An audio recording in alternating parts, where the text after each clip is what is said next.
दोस्तों, मैं साकिब पवार आज फिर हाजिर हूँ एक नई शायर के साथ। आज हम आपकी जो मुलाकात कराने वाले हैं वो एक मशहूर निजामत करने वाले हैं। बहुत सारे मुशायरे और जलसों में निजामत भी करते हैं और अपना कलाम भी लिखते हैं, शायरी भी करते हैं। उस शख्सियत का नाम है मुतीबुर रहमान सीतापुरी साहब। मुतीबुर रहमान साहब, बहुत बहुत इस्तकबाल है आपका हमारे चैनल मुल्क मीडिया में। जी, आपका भी बहुत बहुत इस्तकबाल है। आपने जो है चंद लम्हात अपने दिए मुझको, मैं इसका बहुत मशकूर हूँ। जी, बहुत बहुत शुक्रिया। तो मुतीबुर रहमान साहब, सबसे पहले तो हम ये जानना चाहेंगे कि जो आज आप इतने मशहूर शायर हैं, निजामत भी करते हैं, अगर क्षेत्र की बात की जाए बहुत दूर दूर तक आप मुशायरों में जलसों में शिरकत करते हैं, तो इसकी शुरुआत कहाँ से हुई, थोड़ा सा उसके बारे में बताइए। इसकी शुरुआत हमारे यहाँ एक कस्बे तंबोर में, सीतापुर ज़िले में एक बज़्म चलती है जी। उर्दू अदब के नाम से वो बज़्म चलती है। उसमें जो है हम पहली मर्तबा शिरकत किए तो हमें बेहद शौक़ हुआ गज़ल कहने का। तो दोबारा जब हमारी शिरकत हुई तो हम अपने कलाम के साथ उसमें हाज़िर हुए और हमने जो है अपना कलाम पेश किया तो लोगों ने खूब सराहा। तो बात कलाम की आई है तो हमारे दर्शक साथी भी जानना चाहेंगे कि वो कलाम आपने क्या लिखा, तो जो सबसे पहले आपने पेश किया था, थोड़ा सा। वो पूरा तो याद नहीं लेकिन उसके चंद शेर याद, जी, जो भी याद है थोड़ा सा। जी, चारों से कहा था कि खिदमतें आम हैं जिनकी भी हर किसी के लिए, खिदमतें आम हैं जिनकी भी हर किसी के लिए, मुस्तरिब सीनों में दिल हैं फ़कत उसी के लिए।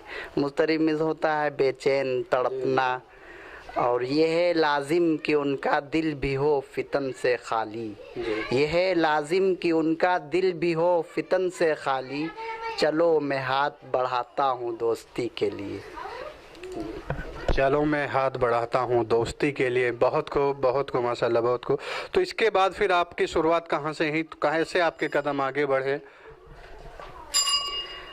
फिर इसी तरीके से शायरी का लगाव होता रहा और कलाम पेश करते रहे। हर महीने की जो नशिस्त होती है, फिर हमने एक शेर कहा तो वो जो है पूरे मुल्क में अल्हम्दुलिल्लाह फेमस हुआ और लोग उसको अपने बैनर पर भी लगाते हैं और मिसाल में भी, सोशल मीडिया पे भी आजकल वो बहुत चल रहा है। शेर था कि था अपना दबदबा चारों तरफ जब मुत्तहिद हम थे, था अपना दबदबा चारों तरफ जब मुत्तहिद हम थे, हुकूमत अपनी थी आलम में और कौमों में जागीरें, यहाँ दो जिस्म और एक जान है हिंदू मुसलमान सब, यहाँ दो जिस्म और एक जान है हिंदू मुसलमान सब, लहू टपकेगा हिंदू का अगर मुस्लिम का दिल चीरे। ये शेर जो है माशाल्लाह बहुत मकबूल हुआ।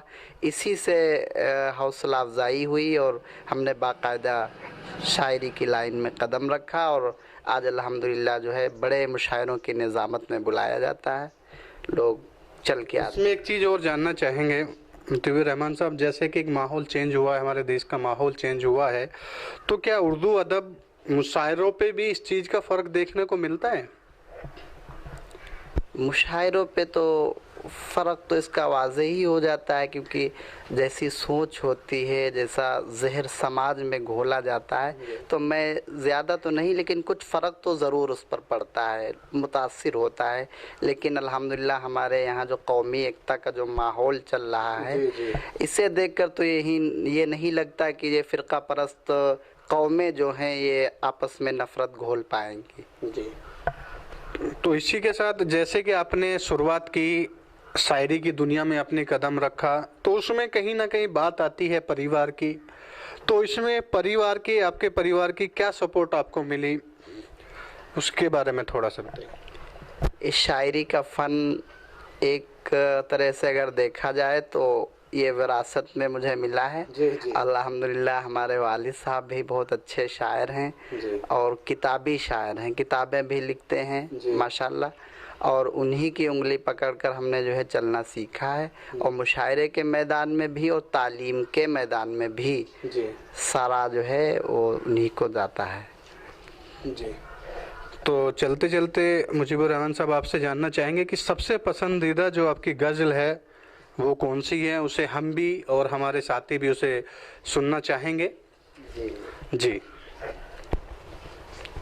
آئیے پیش کرتا ہوں 4 مصرے کہ ملے گی تم کو مدد جب ضعیف تم ہوگے، ملے گی مدد تم کو جب ضعیف تم ہوگے، ضعیف ماں کو تم اپنی سنبھال کر دیکھو، ضعیف ماں کو تم اپنی سنبھال کر دیکھو، اور تمہارا قلب یقیناً سکون پائے گا، تمہارا قلب یقیناً سکون پائے گا، کسی یتیم کو شفقت سے پال کر دیکھو، کسی یتیم کو شفقت سے پال کر دیکھو، اور خزاں رسیدہ چمن میں بہار آئے گی، خزاں رسیدہ چمن میں بہار آئے گی، چمن کے مالی کو اب تم نکال کر دیکھو، چمن کے مالی کو اب تم نکال کر دیکھو، اور سیاسی لوگ خود اپنے ہی منہ کی کھائیں گے۔ ابھی آپ نے کہا تھا کہ اردو ادب پر کیا فرق پڑتا ہے، سوال کیا تھا، بالکل اسی سے متعلق ہے، اسی سے ریلیٹیو ہے کہ سیاسی لوگ خود اپنے ہی منہ کی کھائیں گے، دلوں سے اپنے نفرت کو نکال کر دیکھو، دلوں سے اپنے یہ نفرت نکال کر دیکھو، سیاسی لوگ خود اپنے ہی منہ کی کھائیں گے، دلوں سے اپنے یہ نفرت نکال کر دیکھو۔ اور مقطع کا شعر ہے کہ مطیب آگ بجھے گی فقط محبت سے، یہ شعر الحمدللہ بہت ہائی لائٹ ہوا ہے کہ مطیب آگ بجھے گی فقط محبت سے، گلے میں بھائی کے باہوں کو ڈال کر دیکھو، گلے میں بھائی کے باہوں کو ڈال کر دیکھو۔ اور اجازت ہو تو چند شعر اور۔ گلشن کے ہر ایک پھول کی تقدیر ہنسی ہو، گلشن کے ہر ایک پھول کی تقدیر ہنسی ہو، ظالم کی حکومت میرے مولا نہ کہیں ہو۔ یہ میرا ہی نہیں بلکہ ہر شاعر کا یہ درد ہے کہ گلشن کے ہر ایک پھول کی تقدیر ہنسی ہو، ظالم کی حکومت میرے مولا نہ کہیں ہو، اور گر رہبروں کے قلب میں ہو کچھ بھی اخوت، انسانیت کے خون سے نہ رنگی یہ زمیں ہو۔ یہ اس طریقے سے اشعار جی ماشاءاللہ، بہت ہی لاجواب آپ نے مطیب الرحمن صاحب بات کہی۔ اب چلتے چلتے آپ سے بس میرا ایک سوال اور ہے کہ جیسا کہ ہندوستان کی عوام کو آپ کیا سندیش دینا چاہیں گے؟ ہندوستان کی عوام کو میں ناچیز کا تو یہی پیغام ہے کہ آپس میں اتفاق قائم ہو جائے، اور محبت کے ساتھ جیسے ہمارے بزرگوں نے جیسا ہم کو ہندوستان دیا، ہم چاہتے ہیں ویسا ہو جائے، کہ آپس میں سب بھید بھاؤ جو چل رہے ہیں اور فضائیں جو زہر آلود کی جا رہی ہیں، یہ ایسا ایک ماحول پیدا ہو جائے کہ آپس میں سب بھائی چارے کا ماحول ہو جائے، اور آپس میں سب عید اور ہولی ایک ساتھ دونوں مل کے منائیں۔ مسلمان اور ہندو ہمارے قومی ایکتا کا پیغام جو ہے ہم ہمیشہ دیتے رہیں اسٹیجوں سے، تو آج بھی ہم وہی کہنا چاہیں گے۔ بہت بہت شکریہ مطیب الرحمن صاحب اپنا قیمتی وقت دینے کی۔